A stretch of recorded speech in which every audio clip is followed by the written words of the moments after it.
अस्सलाम वालेकुम। आज बेसिकली ज़कात का एक बेसिक कैलकुलेशन करके देखते हैं। तो बहुत सारे ऐसे प्लेटफ़ॉर्म्स हैं इंडिया में और इंटरनेशनल प्लेटफ़ॉर्म्स हैं जो ख़ास करके ज़कात कलेक्ट करते हैं। यूके के साइट्स हैं, बहुत सारे फ़िलिस्तीन, बहुत सारे डिफरेंट प्लेटफ़ॉर्म्स हैं जो ज़कात कैलकुलेट करवाते हैं और ज़कात कलेक्ट भी करते हैं ऑनलाइन। आप अगर चाहो तो उनके थ्रू दे सकते हैं, तो वहाँ से कैलकुलेट किया। तो अब बहुत सारे ऐसी वेरियस प्लेटफ़ॉर्म से भी मैंने कैलकुलेट करके देखा कि अल्टीमेटली मुझे जानना था कि ज़कात का जो एक्चुअल परसेंटेज है, वो क्या है? मतलब कोई मौलवी कुछ रेट बताते हैं प्लेटफ़ॉर्म्स में, कहीं पे कुछ और आता है। ऑन एन एवरेज अगर जब मैंने गूगल करके भी देखा तो उसमें एक परसेंटेज एक अलग आ रहा है। तो सब बहुत जगह कुछ ना कुछ डिफरेंस आ रहा है। तो उन सबको समराइज़ करके मैंने जब देखा कि एक ऑन एन एवरेज कितना आना चाहिए, और हो सकता है मेरी कैलकुलेशन में कुछ गड़बड़ी हो सकती है, बट जस्ट मेरी अंडरस्टैंडिंग और आपके बेटर अंडरस्टैंडिंग के लिए भी मैंने ये बनाया है। अगर आपको इससे बेटर कुछ ऑप्शन मिले, कुछ सजेशन हो तो बता सकते हैं। जैसे कि ज़कात का जो कैलकुलेशन है वो बेसिकली ये होता है कि जो भी हमारी अर्निंग्स हैं, मतलब किसी भी फॉर्म से हमारी अर्निंग हो रही है, अगर मेरे पास ऐसा कोई प्रॉपर्टी है जिससे मुझे अर्निंग आ रहा है, या कोई प्रॉपर्टी ऐसा मैंने लेके रखा हुआ है जिसको मुझे बेचना है, उसका उसका वैल्यू है, या मेरे शॉप पे प्रोडक्ट रखे हुए हैं, सामान जिसको मैं बेचूंगा, अल्टीमेटली उसको मेरा बेचने का पर्पस ही है, या कुछ ऐसे कोई जैसे गाय बकरी भेड़ बकरी भी रख रहे हैं, तो उनका अल्टीमेट पर्पस होता है कि हमें उसको बेच के उससे पैसे अर्न करना है। तो मतलब ऐसा कोई भी प्रोडक्ट हो जिसका हमारा अल्टीमेट गोल है कि उसको हमें बेच के उससे हमें पैसे लेने हैं, या हमारे अकाउंट्स में जो कुछ पैसे पड़े हैं, सेविंग्स अकाउंट हो, फिक्स डिपॉजिट हो, म्यूचुअल फंड्स में पैसे पड़े हों, या गवर्नमेंट के कोई स्कीम्स में पड़ा हो, मतलब ऐसा कोई भी स्कीम, ऐसा कोई भी प्रोडक्ट जहाँ से अल्टीमेटली हमें वापस पैसे आने वाले हैं, तो उन सारे पैसे को अगर हम टोटल कैलकुलेट करके देखें तो एक बेंचमार्क सेट किया गया है। जब ये ज़कात का कैलकुलेशन जब से स्टार्ट हुआ था, तो उस टाइम पे गोल्ड और जो सिल्वर है उनका प्राइस में बहुत ज़्यादा डिफरेंस नहीं था। तो उस टाइम पे 7.5 तोला का जो गोल्ड का प्राइस था, और बावन साढ़े बावन तोला चांदी का जो प्राइस था, वो दोनों इक्वल थे। लेकिन आज के डेट में 7.5 तोला का प्राइस अगर देखा जाए तो ऑन एन एवरेज 22 कैरेट के हिसाब से 5.5 लाख के आसपास पहुंचता है। और अगर 512 यानी साढ़े 52 तोला का चांदी के हिसाब से अगर देखा जाए तो यानी कि 40,000 के आसपास आ रहा है। तो मतलब प्राइस बहुत डिफरेंस है। तो अब यहाँ पे आता है कि हमें कौन सा बेंचमार्क, कौन से अमाउंट के बेसिस पे हमें ज़कात निकालना चाहिए। तो ज़कात में जनरली कहा जाता है कि हम ये गुड चैरिटी के लिए करें, अच्छी चीज़ों के लिए करें। तो जो भी कम से कम बेंचमार्क हो, कम से कम अमाउंट में भी अगर आप ज़कात निकल जाता है तो वो अमाउंट लेके उससे ज़कात निकालना चाहिए। तो जो ज़कात का जो बेंचमार्क है, जो निसब है, वो है गोल्ड का है 87.48 ग्राम। अगर ग्राम के हिसाब से, तोला को छोड़ के ग्राम एक्चुअल में अगर कैलकुलेट करके देखें तो 87.48 ग्राम, वो भी 22 कैरेट गोल्ड का जो प्राइस है उसका 87 ग्राम का जो वैल्यू होगा, 87.48 ग्राम का, तो वो एक बेंचमार्क है। अगर कोई चाहे तो वो एक बेंचमार्क ले सकता है, क्योंकि बहुत सारे ऐसे प्लेटफॉर्म हैं जिन्होंने वो बेंचमार्क लिया हुआ है। और अगर चांदी के हिसाब से किसी को कैलकुलेट करना है, तो अगर उसको मैं ग्राम में कन्वर्ट कर दूँ तो 612 ग्राम.36% ग्राम होता है, तो जिसका वैल्यू अराउंड 40 के आसपास आता है। तो वो मैंने कैलकुलेट भी किया है वेबसाइट में, मैं यहाँ पे दिखाता हूँ। जैसे कि अभी जो 1 ग्राम सिल्वर है उसका 66 रुपये है, और 52.5 तोला को अगर मैं ग्राम में कन्वर्ट करता हूँ तो वो 612.36 है। तो उसका वैल्यू हो रहा है 40,622। तो इसका मतलब अगर किसी की वैल्यू, किसी की ओवरऑल अर्निंग, कहीं से भी उनकी अर्निंग हो रही है, चाहे उनका जॉब से पैसे आ रहे हैं या सेविंग्स में है या शॉप से आ रहे हैं, किसी भी तरीके से अगर टोटल एसेट जो है वो उसकी वैल्यू अगर 40,622 से ज़्यादा है, तो उनको ज़कात निकालना चाहिए। यानी कि 40,622 भी अगर सपोज़ किसी का वैल्यू आ जाता है, तो उसको अगर मुझे कैलकुलेट करना है तो सिंपल वो वैल्यू आप कैलकुलेटर में जाके डाल सकते हैं, और डिवाइडेड बाय 40 अगर कर देंगे तो वो आ जाएगा कि उसकी वैल्यू कितनी है, यानी 1000 रुपये के आसपास आएगा। तो सिंपल कैलकुलेटर में, जो भी मोबाइल में भी जो आजकल कैलकुलेटर है, उसको सिंपली आप ओपन कीजिए और वो अमाउंट डाल दीजिए, जो भी अमाउंट टोटल एसेट में आता है। वो सपोज़ सपोज़ 50,000 ही आ गया, तो 50,000 को मुझे डिवाइड करना है। ये परसेंटेज का साइन है, ये डिवाइड का साइन है, इस पर क्लिक करना है और 40 लिख देना है और एंटर कर देनी है, तो 1250 आ गया। और ये अगर 40,622 जैसे यहाँ पे मैंने कैलकुलेट किया था, तो अगर 40,622 भी करता हूँ और इसको भी अगर मैं कैलकुलेट करूँगा तो एग्जैक्ट वही अमाउंट आएगा, तो यहाँ पे है 40 करके, तो सेम आता है। तो यानी कि डिवाइडेड बाई 40 करते हैं तो अल्टीमेटली उसका जो परसेंटेज आएगा वो आएगा, जो टोटल 100 में से 2.5%, यानी कि 100 रुपये में से 2.5 रुपये। तो जितना ज़्यादा अमाउंट होगा उसका 2.5% आपको देना पड़ेगा। 5 लाख का भी बहुत ज़्यादा नहीं निकल रहा है, 10-12 हज़ार के आसपास निकलता है। तो एक बार परसेंटेज दोबारा मैं दिखा देता हूँ। जैसे कि गोल्ड का अगर थ्रेशोल्ड अगर किसी को लेना है तो 612 ग्राम 0.36 के हिसाब से, यानी 40,000 से ज़्यादा अगर है तो उनको ज़कात निकालना वाजिब है उनके लिए। और दूसरा जो है, अगर गोल्ड की रेट की बात करें तो आज जैसे कि 24 मार्च संडे है, तो 22 कैरेट गोल्ड का जो 1 ग्राम की वैल्यू है 6140। तो 6140 के हिसाब से अगर मैं कैलकुलेट करूँ तो यहाँ पे जैसे मैंने 22 ग्राम गोल्ड का कैलकुलेट किया है, तो 6140 है, 87.48 ग्राम के हिसाब से होता है 5,37,127। यानी कि अगर गोल्ड के हिसाब से भी अगर किसी को कैलकुलेट करना है तो उसका भी वैल्यू जो बन रहा है, उसका वैल्यू बन रहा है 5,37,127।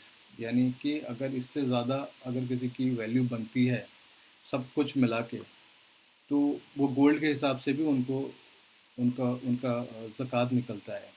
तो जनरली जो मौलवी हैं या जो हाफिज़ हैं वो कहते हैं कि अगर ज़कात है, चैरिटी का है, अच्छा काम कर रहे हो तो लोअर बेंचमार्क ले लो। बहुत सारे ऐसे हैं जैसे सैलरी हैं या जिनकी सैलरी कम है, तो अगर वो गोल्ड को अगर बेंचमार्क लेंगे तो वो कहेंगे मेरा तो साल भर में जो मेरी सेविंग्स हैं वो 5 लाख से कम है, तो मेरे तो ज़कात नहीं निकलना चाहिए। लेकिन अगर वो चांदी के हिसाब से अगर कैलकुलेशन करेंगे तो उनका 40,000 से ऑन एन एवरेज आज के डेट में तो 40,000 से ज़्यादा सेविंग्स रहता है ज़्यादातर लोगों का। तो ऑलमोस्ट हर किसी का ज़कात आइडियली निकलना चाहिए।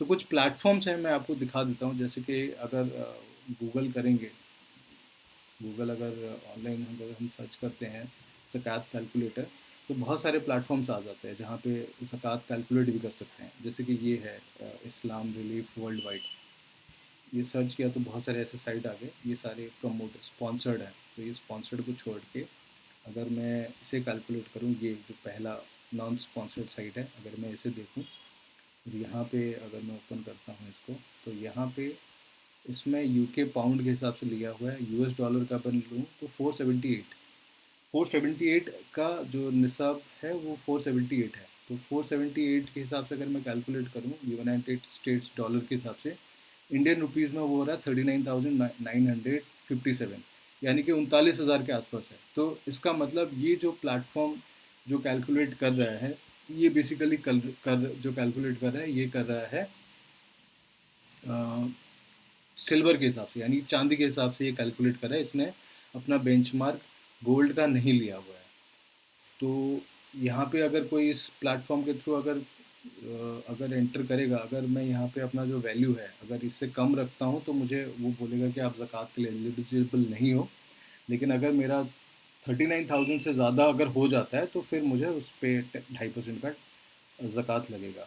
ये तो एक प्लेटफॉर्म हो गया। अगर मैं दूसरा प्लेटफॉर्म देखता हूँ, ये जैसे इंडियन ज़कात प्लेटफॉर्म है, अगर मैं इसके थ्रू देखता हूँ यहाँ पे, तो यहाँ पे ये मुझे पूछ रहा है कि 2.5 कैरेट गोल्ड का प्राइस क्या है। तो 2.5 कैरेट गोल्ड का जो प्राइस है, अगर यहाँ पे मैं देखूँ, 2.5 कैरेट गोल्ड का प्राइस है 6140। तो मैं यहाँ पे डाल देता हूँ 6140। तो 6140 अमाउंट डालने के बाद, और यहाँ पे अगर मैं बाकी सब जगह कैश में अगर जैसे 6140 के अकॉर्डिंग अगर देखा जाए तो अमाउंट हो रहा है 5,37,000। तो अगर मैं यहाँ पे 5,30,000 की अगर मैं डाल दूँगा टोटल मेरा कैश इन हैंड, तो भी यहाँ पे देखो नो ज़कात। इसका मतलब ये जो प्लेटफॉर्म है indianzakat.com, ये 5,30,000 भी अगर किसी की वैल्यू है तो भी उनको बोल रहा है कि आपको ज़कात देने की ज़रूरत नहीं है, क्योंकि ये जो प्लेटफॉर्म है ये क्या कर रहा है, गोल्ड का जो 87.48 ग्राम है, गोल्ड का जो स्टैंडर्ड रखा गया था, उसी के हिसाब से ये कैलकुलेट कर रहा है। वैसे भी देखा जाए तो इंटरनेशनल मार्केट में, जैसे इंडिया में रुपीस चलता है, यूएस में डॉलर, यूके में पाउंड चलता है, तो इंटरनेशनल पूरी दुनिया में अगर कोई करेंसी चलता है वो है गोल्ड। गोल्ड पूरा इंटरनेशनल करेंसी है। तो अगर करेंसी के हिसाब से भी देखा जाए और उस टाइम को देखा जाए, क्योंकि उस टाइम में चांदी और गोल्ड में बहुत ज़्यादा डिफरेंस नहीं था, लेकिन चांदी इंडस्ट्री में ज़्यादा यूज़ होने के नाते उसकी वैल्यू उस तरीके से अप्रिशिएट नहीं हो पाया, और gold as a international currency होने के नाते उसकी वैल्यू बढ़ती गई। तो गोल्ड के हिसाब से यहाँ पे ये जो प्लेटफॉर्म है, ये गोल्ड के हिसाब से कैलकुलेट कर रहा है, यानी 5,30,000 भी हो गया तो भी नहीं, इसमें चार्ज नहीं आ रहा है। तो 5,37,127 है। तो अगर मैं यहाँ पे इसमें वैल्यू 5,38,000 अगर मैं कर देता हूँ, तो यहाँ पे आप देखोगे तो ये आगे पूरे अमाउंट पे टैक्स लगेगा। अगर मैं इसको 38 की जगह 37 कर दूंगा तो भी नहीं आएगा। देख सकते हैं, नहीं आ रहा है, क्योंकि उसके कैलकुलेशन के हिसाब से 5,37,127 होना चाहिए। 5,37,127 है। अगर मैं 126 भी करता हूँ तो भी यहाँ पे टैक्स नहीं आएगा। तो जैसे ही मैं 26 की जगह 27 करूँगा, 27 में भी नहीं आ रहा है, अगर मैं इसको 28 कर देता हूँ तो आ जाएगा। तो मतलब इसका मतलब ये जो प्लेटफॉर्म है indianzakat.com, वो ये कैलकुलेशन ले रहा है 22 कैरेट गोल्ड, और जो 87.48 जो बेंचमार्क है वो ले रहा है। और एक वेबसाइट देख लेते हैं इसके अलावा।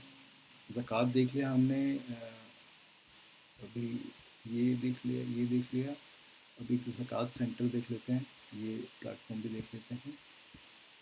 इस पे भी अगर जैसे है, अगर मैं इस पर अमाउंट लिख देता हूँ 3,37,000, तो यहाँ पे देखो वो बता रहा है नहीं बता। तो जो बेंचमार्क है 5 लाख का है। तो मैं अगर यहाँ पे 5,00,000 लिख देता हूँ, 5,37,000, 5,37,000 में वो बता रहा है कि टैक्स देना चाहिए। तो इसका मतलब अगर मैं 5,37,000 की जगह मैं इसको कर देता हूँ 36,000, तो 36,000 तो ले रहा है, और अगर मैं इसको 30,000 कर देता हूँ, 5,30,000, तो 5,30,000 तक ये नहीं ले रहा है। इसका मतलब ये ले रहा है 5,32,000, 5,32,499, 5,32,499 पे भी नहीं ले रहा है। 5,32,500 अगर मैं कर दूंगा तो उस पर आ जाएगा टैक्स, मतलब उस पर ज़कात आ जाएगा। तो इसका मतलब ये भी सेम ऑलमोस्ट 5,37,000 है और 5,32 है। तो समहाउ ये जो ज़कात सेंटर india.org है, ये भी एक तरीके से गोल्ड का ही बेंचमार्क कंसिडर कर रहा है। 5,32,000 है, मतलब ये आज कुछ दिनों पहले का गोल्ड का प्राइस लिया होगा, तो इसके लिए बहुत ज़्यादा डिफरेंस नहीं है। ये देखो 5,32,000 है और ये 5,37,000 है, यानी 5,000 के आसपास का फ़र्क है।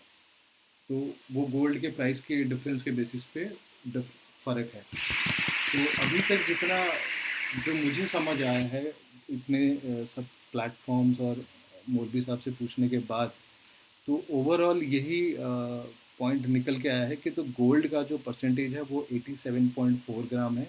तो आप अपने हिसाब से जिस दिन भी आपको ज़कात निकालना है उस दिन आप देख लेना कि गोल्ड का प्राइस क्या चल रहा है, और उसको मल्टीप्लाई 22 कैरेट गोल्ड का प्राइस क्या चल रहा है, और उसको मल्टीप्लाई कर देना 87.48 ग्राम गोल्ड के साथ। तो आज जैसे 6,140 है, तो जिस दिन आप ज़कात निकालोगे उस दिन देख लेना गोल्ड का प्राइस क्या चल रहा है, और उसको 87.48 ग्राम से कैलकुलेट करके देख लेना जितना अमाउंट बन रहा है उससे अगर ज़्यादा है तो टोटल अमाउंट पे 2.5% टैक्स बनता है। और सपोज़ अगर मेरा अमाउंट सपोज़ इतना ही है, 5,37,127 है, और मुझे इस पर ज़कात निकालना है, तो सिंपली मैं क्या करूँगा, यहाँ पे वो अमाउंट टोटल डाल दूँगा और उसको डिवाइडेड बाई 40 कर दूँगा, तो मेरा ज़कात यहाँ पे निकल के आ जाएगा, यानी कि 13,428 रुपये। और सिंपल कैलकुलेटर में भी अगर कैलकुलेट करना चाहते हैं, वेबसाइट से करना चाहते हैं, तो अमाउंट डाल के डिवाइडेड बाई 40 कर देंगे तो भी आ जाएगा। अगर नॉर्मल कैलकुलेटर पे करना है तो जो अमाउंट है, जैसे कि 5,37,127 2, उसको यहाँ पे ये डिवाइड का साइन है, डिवाइड पे क्लिक करें, डिवाइड पे क्लिक करके उसके बाद 40 इजिकल टू, तो ये सेम अमाउंट आ जाएगा। इस तरीके से निकाल सकते हैं अपना जो भी ज़कात का टोटल अमाउंट निकलता है, तो उसको डिवाइडेड बाय 40 करेंगे तो आ जाएगा। तो ये एक कैलकुलेशन हो गया। अगर किसी को कम अमाउंट पे लगता है कि मुझे देना चाहिए ज़कात, 40,000 के रेंज से भी अगर किसी को देना है, तो जिस दिन भी आपको ज़कात निकालना है उस दिन आप देख लेना कि सिल्वर का प्राइस क्या चल रहा है। तो वेबसाइट्स हैं बहुत सारे, नहीं तो किसी ज्वेलर के पास जाके आप पूछ सकते हैं कि आज के डेट में सिल्वर का प्राइस क्या चल रहा है। तो सिल्वर का जो भी प्राइस होगा उस प्राइस को 612.36 ग्राम के हिसाब से आप मल्टीप्लाई कर लेना, और 40,000 के ऊपर टोटल अगर सेविंग्स या टोटल जो अमाउंट है अगर वो होता है तो फिर उसके ऊपर ज़कात देना है। अगर उससे भी कम है तो ज़कात देने की ज़रूरत नहीं है। और ये तो ज़कात हो गया। ज़कात के बाद दूसरा जो आता है, जो जिसमें हम ज़कातुल फ़ित्रा बोलते हैं, जो फ़ित्रा निकालते हैं। तो फ़ित्रा का भी जो कैलकुलेशन है वो भी बहुत सिंपल है। तो फ़ित्रा में बेसिकली क्या होता है कि जैसे कि ये जो ज़कात का है उस टाइम पे 7.5 तोला गोल्ड और 52 तोला चांदी के हिसाब से कैलकुलेट होता था। तो उस टाइम पे जो फ़ित्रा भी है, तो एक पर्सन जो है, मतलब सपोज़ एक फैमिली में 4 लोग हैं या 5 लोग हैं, तो उसमें से एक जो पर्सन है उसमें सपोज़ जो सब मुरब्बी हैं उनका जो दोनों हाथ को ऐसे जोड़ेंगे, मतलब दोनों हाथ को जोड़ने में जो जैसे जो भी डेट्स, पनीर या जो भी खाने का जो सामान है, कुछ आइटम्स हैं जो उसमें आता है, तो दोनों हाथ जोड़ने के में जो आता है, जितना आएगा उसको एक मड बोलते हैं, एक मद। तो ऐसे 4 अगर कर देते हैं तो सपोज़ ऑन एन एवरेज इतना कैलकुलेशन करके तो सबको समझ नहीं आता, तो उसको क्या किया, ऑन एन एवरेज 650 ग्राम के आसपास कर दिया है, 500 650 ग्राम के आसपास कर दिया है। तो 650 ग्राम के हिसाब से इंटू 4 अगर करेंगे तो 2.5 केजी के आसपास आता है। तो यानी कि एक पर्सन पे 2.5 किलो के आसपास का आप कोई भी प्रोडक्ट जैसे बार्ली हो गया या गेहूँ है, तो 2.5 किलो के आसपास का जो प्राइस है वो एक आदमी पे मैंडेट है, वाजिब है। और उसके हिसाब से जितने फैमिली मेम्बर हैं, 4 5 10, तो 2.5 इंटू 4 मतलब 5 लोग हैं तो 2.5 करके 10 केजी के आसपास का बन गया। तो इस हिसाब से फ़ितरा कैलकुलेट कर सकते हैं। फ़ितरा का बेसिकली क्या होता है, ईद से पहले पहले इसको निकालने का, देने का मैंडेट है। लेकिन ज़कात जो है, ज़कात का ऐसा कोई ज़रूरी नहीं है कि रमज़ान में ही निकालें। लेकिन रमज़ान क्या है कि रमज़ान महीना जो है वो बहुत बरकत का महीना है, और इसको बहुत one of the best month में से एक माना जाता है। इसमें चैरिटी को करना अच्छा मानते हैं, तो इसलिए इस मंथ में चैरिटी करते हैं। जनरली ज़कात आप किसी भी ईयर में करना चाहें कर सकते हैं। जिस भी ईयर में लगे कि आपको एक थ्रेशोल्ड लिमिट से ऊपर आपकी अमाउंट हो गया है, तो उस डेट के हिसाब से हिजरी कैलेंडर के अकॉर्डिंग हर साल उसी डेट को आप ज़कात निकाल सकते हैं। तो ये बेसिक मेरे जो फाइंडिंग्स हैं ये हैं। अगर इसमें कुछ गलती है या कुछ है तो कुछ इसमें सजेशन है तो आप बता सकते हैं। मेरे अकॉर्डिंग ये, क्योंकि मुझे भी ये सारी चीज़ें निकालना था, तो ये सारा चीज़ मैंने आर&डी करके ये मैंने निकाला हुआ है। तो अगर इसका समराइज़ करें, तो अगर किसी को ज़कात देना है तो उनका सपोज़ प्रॉपर्टी है या रेंटल यील्ड आ रहा है या दुकान में सामान है बेचने वाला, या जो बैंक में एफडी है, करेंट अकाउंट में है, सेविंग्स में है, म्यूचुअल फंड्स में है या गवर्नमेंट बॉन्ड्स में है, सुकन्या में है, जो भी जितनी जगह उनकी सेविंग्स हैं वो टोटल को सेविंग्स को जोड़ के देखें। और उसके बाद जो लोन अगर उनके पास है, किसी की उधारी है, उनको पैसे वापस देना है, उन सबको माइनस करें। माइनस करने के बाद अगर टोटल वैल्यू 40,000, मतलब गोल्ड की जो, सॉरी, चांदी का जो वैल्यू है 40,000, आज के डेट में 40,622 है। अगर इससे नीचे होता है तो उनको ज़कात देने की ज़रूरत नहीं है। इससे ऊपर है तो ज़कात दे सकते हैं। या नहीं तो फिर जैसे अगर कोई गोल्ड का स्टैंडर्ड लेना चाहता है, तो अगर आज के डेट में गोल्ड का है 6140, 22 कैरेट गोल्ड का, तो सब कुछ जोड़ने के बाद अगर 5,37,000 है, तो अगर वो 5,37,000 से अगर कम है, 5,30,000 है, अगर वो नहीं भी ज़कात देते हैं तो कोई प्रॉब्लम नहीं है। गोल्ड के अकॉर्डिंग, गोल्ड के स्टैंडर्ड के अकॉर्डिंग उनका ज़कात नहीं बनता है। बट जैसे कि ये माना जाता है कि चैरिटी करना चाहिए, डोनेशन देना चाहिए, तो एक लोअर बेंचमार्क लेके 40,622 का बेंचमार्क लेके आइडियली डोनेशन करना चाहिए। ये ओवरऑल मेरा समरी है। अगर कुछ फीडबैक हो तो आप बता सकते हैं।